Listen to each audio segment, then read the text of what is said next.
ऊपर आक्रमण था और इसको हमने हरा दिया है।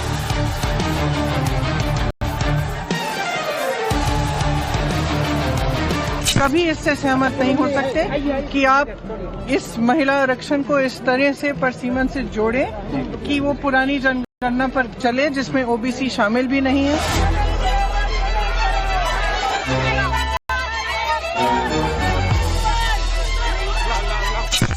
आने वाले दिनों में पाई पाई की कीमत इन लोगों को चुकाना पड़ेगा।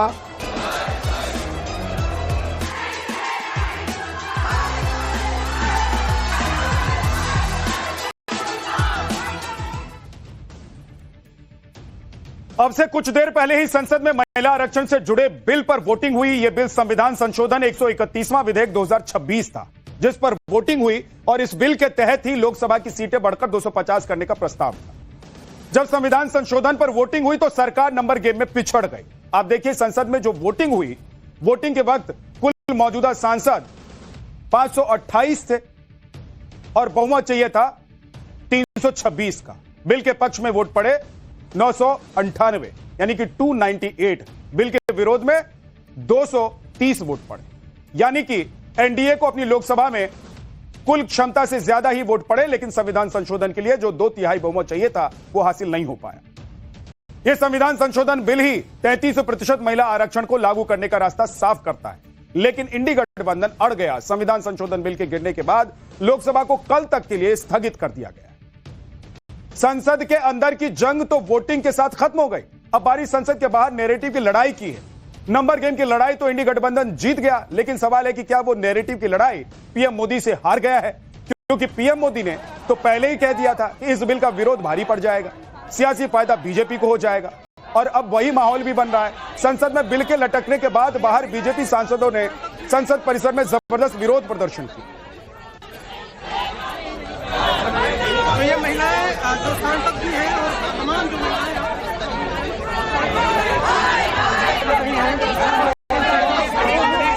स्पष्ट है कि कांग्रेस पार्टी, विशेष रूप से राहुल गांधी, हर बात का विरोध करते हैं। और आज जब नारी उत्थान और नारी विकास के लिए नरेंद्र मोदी की सरकार समर्पित है, उसका भी विरोध।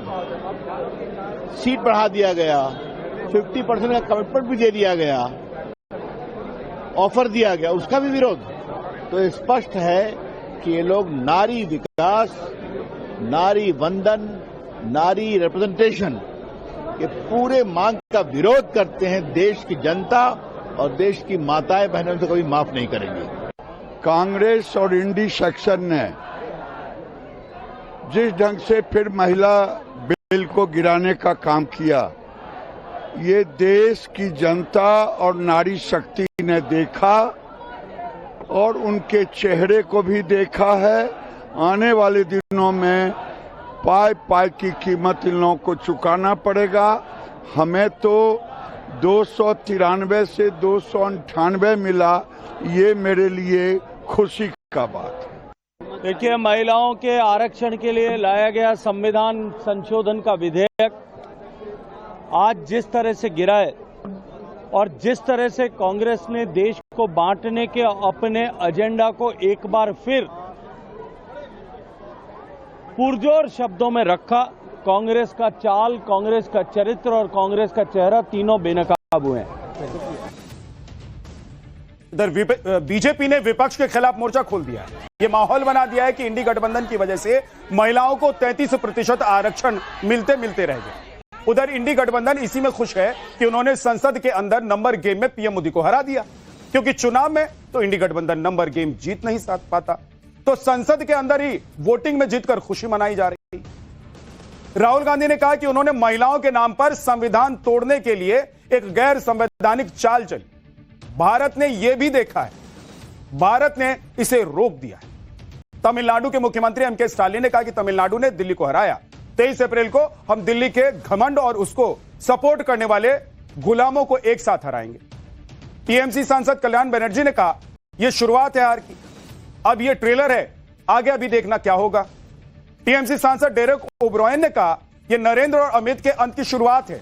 आप सोचिए, इंडी गठबंधन के दिमाग में यही चल रहा है कि उन्होंने पीएम मोदी और अमित शाह को हरा दिया। सुनिए संसद के बाहर इंडी गठबंधन के नेताओं ने क्या क्या कहा। के आरक्षण की बात नहीं थी, ये देश के लोकतंत्र की बात थी, ये देश की अखंडता की बात थी। हम कभी इससे सहमत नहीं हो सकते कि आप इस महिला आरक्षण को इस तरह से परसीमन से जोड़े कि वो पुरानी जनगणना पर चले जिसमें ओबीसी शामिल भी नहीं है।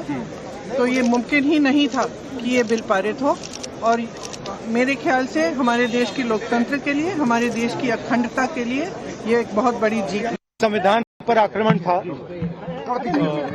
और इसको हमने हरा दिया है, तो अच्छी बात है। नहीं, हमने क्लियरली बोला है कि ये महिला बिल नहीं है।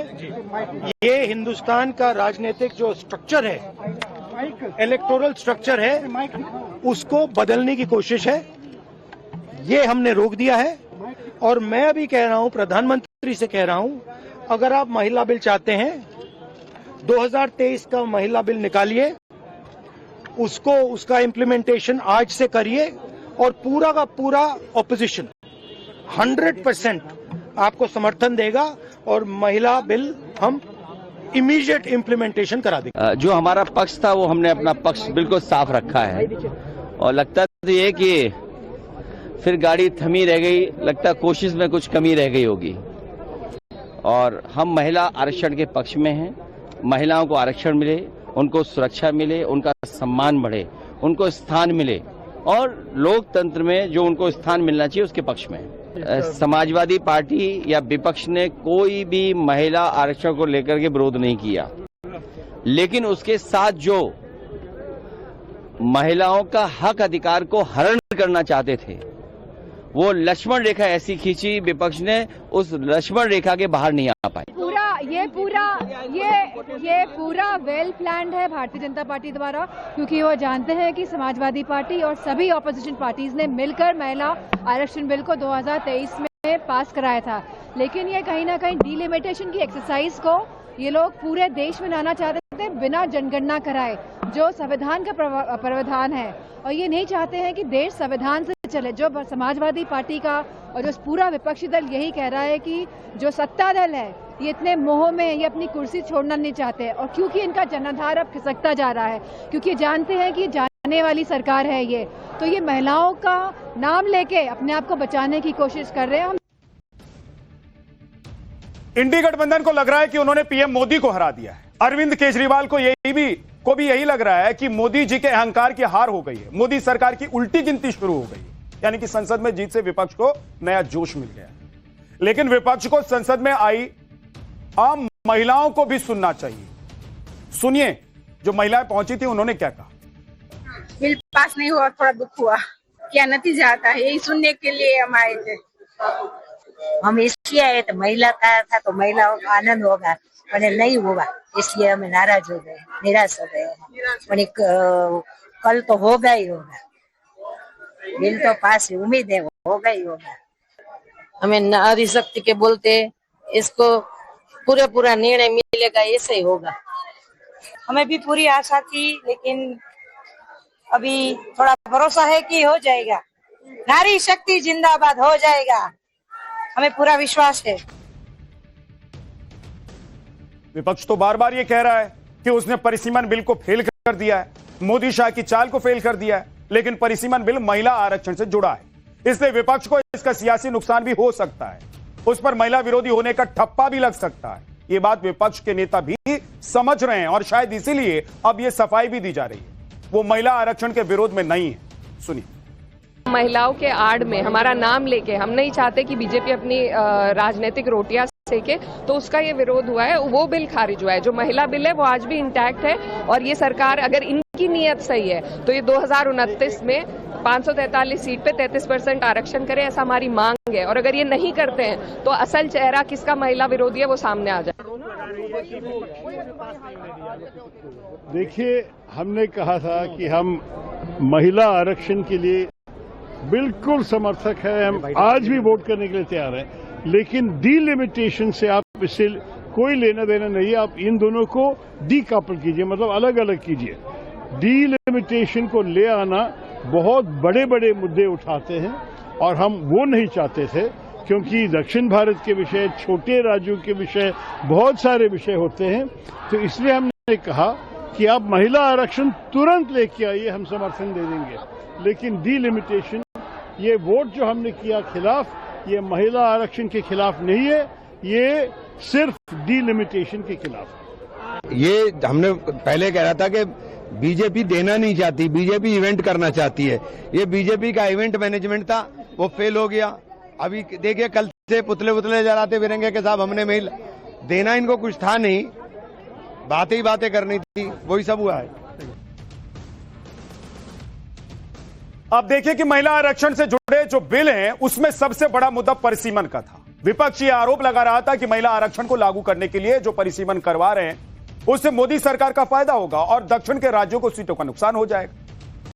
जबकि कल ही गृहमंत्री अमित शाह ने भरोसा दिया था कि दक्षिण के राज्यों में सीटें भी 50% बढ़ेंगी जैसा कि बाकी राज्यों में होगा। लेकिन इस पर विपक्ष कहने लगा कि बिल में तो यह कहीं लिखा ही नहीं हुआ है। अमित शाह तो मौखिक तौर पर बातें कह रहे हैं। इस पर आज गृहमंत्री अमित शाह ने कांग्रेस सांसद केसी वेणुगोपाल को यह तक कह दिया कि 1 घंटा दे दीजिए, वो बिल में इसे लिखवा देंगे कि 50% के फॉर्मूले के हिसाब से सीटें बढ़ा जाए। उसके बावजूद इंडी गठबंधन ने बिल पास नहीं होने दिया। सुनिए वोटिंग से पहले अमित शाह ने कैसे विपक्ष को पूरा भरोसे में लेने की कोशिश की। अगर इस बिल का विरोध करने का कारण 50% लिखित में चाहिए तो 1 घंटा सदन बंद कर दिए, मैं ऑफिशियल अमेंडमेंट लेकर आता हूं मान्यवर, मगर बिल पारित करने का वो वादा करते। अब वेणुगोपाल जी बताए क्या बिल पारित करेंगे? We are asking the Home Minister whether are you ready to dealing the delimitation process along with the women reservation, number 1. Number 2, if you are ready to include the number of seats in each state by legislation by 50%, these 2 things, are you ready? हमें कुछ छुपाना नहीं है, हमें कोई चोरी करनी नहीं है, तो हम कर देंगे। और दूसरा उन्होंने कहा कि डिलिमिटेशन 26 की जनगणना का, ये झांसे में मैं नहीं आऊंगा कि राहुल गांधी जी की अनुपस्थिति में कांग्रेस पार्टी ने जो प्रस्ताव रखा है वो एक बहुत सुहाना जाल है। महिला आरक्षण को फिर से एक बार 29 के पहले नहीं होने देंगे। महिला आरक्षण से जुड़े बिल को लेकर आज अमित शाह ने मोर्चा संभाला, विपक्ष की हर आपत्ति पर जवाब दिया। महिला आरक्षण से जुड़े बिल को लेकर जो भ्रम फैलाया जा रहा था उस पर भी अमित शाह ने डिटेल में जवाब दिया। भ्रम नंबर 1 क्या फैलाया जा रहा था कि मोदी सरकार जातिगत जनगणना को टाल रही है। अमित शाह ने कहा कि नहीं भाई, जातिगत जनगणना तो हो ही रहा है, कर ही रहे हैं। भ्रम नंबर 2, साउथ के राज्यों के साथ अन्याय हो जाएगा। अमित शाह ने कहा कि 50% सीटें हर राज्य में बढ़ेंगी, किसी के साथ कोई अन्याय नहीं होगा, चाहे वो नॉर्थ के स्टेट हो, चाहे साउथ के हो, ईस्ट के हो या वेस्ट के हो या सेंटर के हो।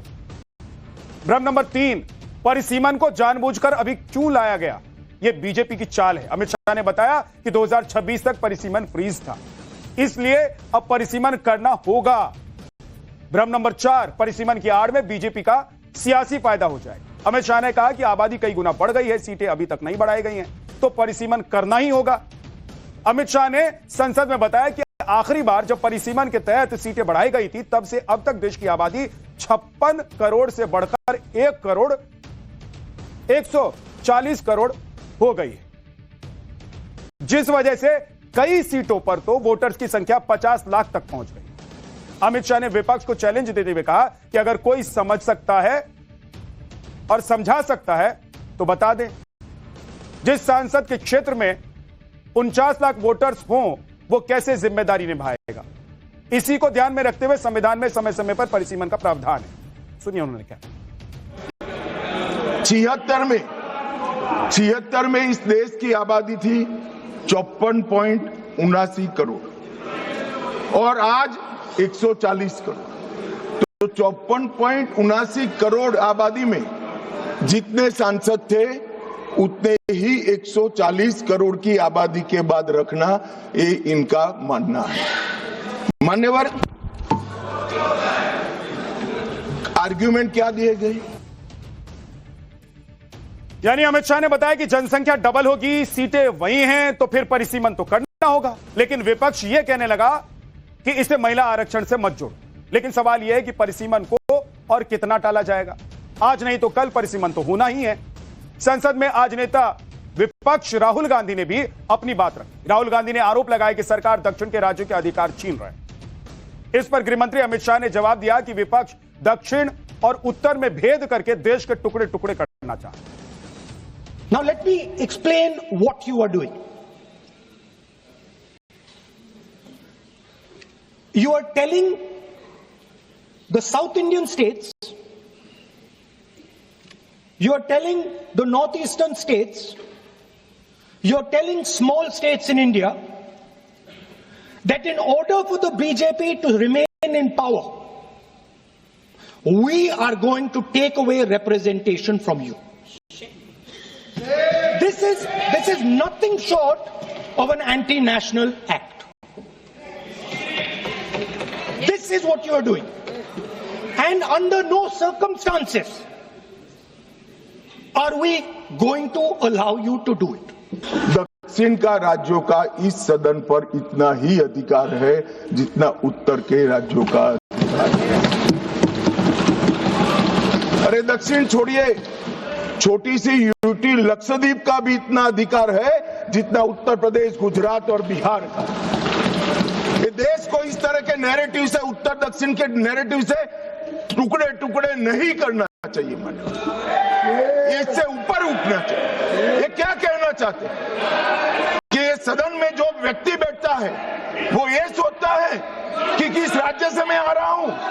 मान्यवर, हम शपथ लेते हैं तो मन से लेते हैं। जो संविधान हाथ में लेकर शपथ लिए हैं वो उत्तर दक्षिण का भेद कराना चाहते हैं, हम नहीं होने देंगे। महिला आरक्षण को लेकर आज नेता विपक्ष राहुल गांधी ने अपनी बात रखी। उनके पास अच्छा मौका था कि वो महिला आरक्षण को लेकर जो तर्क है उन्हें स्पष्ट करके रखें, लेकिन राहुल गांधी ने फिर से वही गलती की जो वो अक्सर किया करते हैं। राहुल गांधी इधर उधर की बात करने लग गए, कहानी सुनाने लगे। भाई संसद भवन है, कहानी सुनाने की जगह है, लोरी सुनाने की जगह है।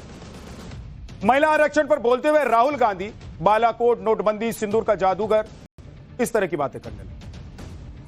तो हद है, इतनी सीरियस बातें हो रही हैं, सीरियस टॉपिक पे डिबेट चल रहा है, स्पेशली ये सदन बुलाया गया है, वोटिंग होनी है शाम को, और राहुल गांधी को मजाक सूझ रहा है, कह रहे हैं मजे लीजिए। मतलब महिला आरक्षण से कोई लेना देना नहीं है राहुल गांधी को, ऐसा लग रहा था उनकी बातों। राहुल गांधी के इस भाषण पर विवाद हो गया। बीजेपी ने आरोप लगाया कि जनता की तरफ से चुने गए प्रधानमंत्री के बारे में राहुल गांधी अनाप शनाप शब्द इस्तेमाल कर रहे हैं। विवाद के बाद राहुल गांधी के बयान को संसद की कार्रवाई से हटा तक दिया गया।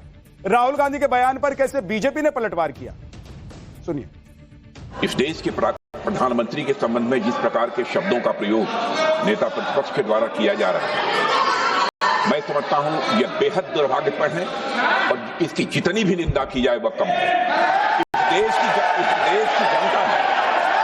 देश की जनता ने उन्हें प्रधानमंत्री बनाया है।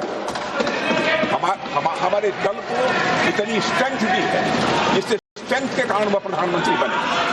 या किसी व्यक्ति का यह अपमान नहीं कर रहे हैं बार बार मैजिशियन कहकर, देश की जनता का अपमान कर रहे हैं अध्यक्ष महोदय। और मैं आपसे अनुरोध करना चाहता हूं, जिन शब्दों का इन्होंने प्रयोग किया उसे सदन की कार्रवाई से बाहर निकाला जाना चाहिए और राहुल गांधी को क्षमा मांगनी चाहिए देशवासियों। भाषण के दौरान राहुल गांधी ने अपनी बहन प्रियंका गांधी वाड्रा का भी जिक्र किया। राहुल गांधी ने लाइटर नोट पर कहा कि जो काम वो 20 साल से नहीं कर पाए वो उनकी बहन प्रियंका वाड्रा ने 5 मिनट में कर दिया। I was watching my sister achieve something that in 5 minutes achieve something that I have not been able to do in maybe 20 years of my political career, which was to make Mr. Amit Shah ji smile. There's something that I also need to practice and learn, and I was feeling very proud as an older brother as she was doing that, delivering the speech. अब महिला आरक्षण पर राहुल गांधी की seriousness देखिए। वो कभी खुद artist बनने लगते हैं, कभी पहेलियां बुझा रहे हैं, कभी बाग बगीचे की बातें बता रहे, कहानी सुना रहे, दादी की कहानी सुना रहे। कि दादी ने क्या किया, मैं डर जाता था बचपन, डर लगता था। राहुल गांधी ने सदन में एक तारीख की बात की, यह तारीख थी 16 अप्रैल, और राहुल गांधी इस तारीख के बहाने पीएम मोदी पर निशाना साध रहे और कहा उन्होंने कि लोग खुद इस 16 नवंबर की पहेली को बूझें। इस पर बीजेपी सांसद निशिकांत दुबे ने भी कांग्रेस को एक तारीख याद दिला दी, 17 अप्रैल की तारीख। सुनिए कैसे सदन में तारीख वर्सेस तारीख हुआ। So I was watching him and I noticed on my phone 16th of April. And I was like, my God, how crazy. That's the number. 16. This 16 number. This is the number. The whole answer to the riddle is in the number 16. Everything is in the number 16. Now, if anybody understands what I'm saying, please send me a message, and on Twitter you can tell what it is. But the answer to your problems, and you're going to find out very soon, is in the number 16. आज 17 अप्रैल है और पूरे सदन के लिए और पूरे देश के लिए आज 17 अप्रैल को दो घटना हुई सर। 17 अप्रैल 1987 को पहली बार राजीव गांधी जी के ऊपर बोफोर्स के कमीशन खोरी का आरोप लगा और यहां के फ्रंट पेज पर चला। 17 अप्रैल वो दिन था सर, 17 अप्रैल 1998 वो दिन था जिस ओबीसी की ये बात कर रहे हैं, सीताराम केसरी का धोती खोलकर सोनिया गांधी जी कांग्रेस की अध्यक्ष हो गए। इसके बाद जब राहुल गांधी बाहर आए तो उनसे मीडिया ने उसी 16 नवंबर वाली पहेली के बारे में पूछ लिया, जिस पर राहुल गांधी ने कहा कि ये लोग खुद बूझें कि 16 नवंबर के बहाने वो क्या कहना चाह रहे थे। सुनिए। पजल है और 16 का नंबर एक पजल है, देश सॉल्व करे, क्या है 16? तो वही तो है, पजल है, थोड़ी बताऊंगा इसका आंसर ऐसे। सोल्यूशन है, मिलेगा तो मैं बोल दूंगा यही है। महिला आरक्षण को लेकर आज संसद में जो बहस हुई उसे लेकर विपक्ष कितना गंभीर है, इसका अंदाजा आप टीएमसी सांसद कल्याण बनर्जी के बयान से भी लगा सकते हैं। कल्याण बनर्जी महिला आरक्षण पर यह सलाह देने लगे कि मंत्री प्रधानमंत्री सबका पद आरक्षित कर दीजिए, स्पीकर के पद को भी आरक्षित कर दीजिए। सुनिए कल्याण बनर्जी ने क्या कहा। I am giving a suggestion, accept it. I have 50% reservation on the basis of this, let it be done. Second, 50% of the ministry should be reserved for the women. And the prime minister's seat also be reserved for the women by rotation. अरे मोदी जी तो नहीं आएगा, चिंता क्या है, दे दीजिए women को 50%. And I respect this honorable speaker Birla जी, मेरा बहुत प्यार का, बहुत रिस्पेक्ट करता है, बहुत अच्छा आदमी है, लेकिन unfortunately BJP will not come back in power in 2029. Speaker post को भी रिजर्व कर दीजिए वुमेन के लिए, कर दीजिए। हम लोग राजी है। अरे वो लोग राजी नहीं है, हम लोग राजी है। तो इधर संसद में राहुल गांधी नंबर गेम की जीत का जश्न मना रहे हैं और उधर आज उन पर नई मुसीबत आ गई। दोहरी नागरिकता के मामले में उन पर एफआईआर दर्ज करने के आदेश दिए गए। इलाहाबाद हाईकोर्ट की लखनऊ बेंच ने राहुल गांधी के खिलाफ एफआईआर दर्ज करने का आदेश दिया। हाईकोर्ट ने यूपी पुलिस को इस मामले में जांच करने को भी कहा है। दोहरी नागरिकता के मामले में राहुल गांधी पर यह आरोप है कि उनके पास ब्रिटिश नागरिकता भी है, जबकि देश के कानून के मुताबिक एक व्यक्ति के पास सिर्फ एक देश की नागरिकता हो सकती है। अगर किसी के पास दोहरी नागरिकता है तो वो भारत में चुनाव नहीं लड़ सकता है और न ही सांसद बन सकता। राहुल गांधी के खिलाफ बीजेपी नेता विघ्नेश शिशिर ने इलाहाबाद हाईकोर्ट की लखनऊ बेंच में याचिका दाखिल की। राहुल गांधी के खिलाफ एक्शन की मांग की गई थी। कोर्ट ने यह भी आदेश दिया है कि यूपी सरकार इस मामले में केंद्रीय जांच एजेंसी की भी मदद ले सकती है, क्योंकि यह मामला किसी और देश में नागरिकता से जुड़ा हुआ है। इसलिए सीबीआई जैसी एजेंसी की मदद की जरूरत पड़ेगी तो ली जा सकती है।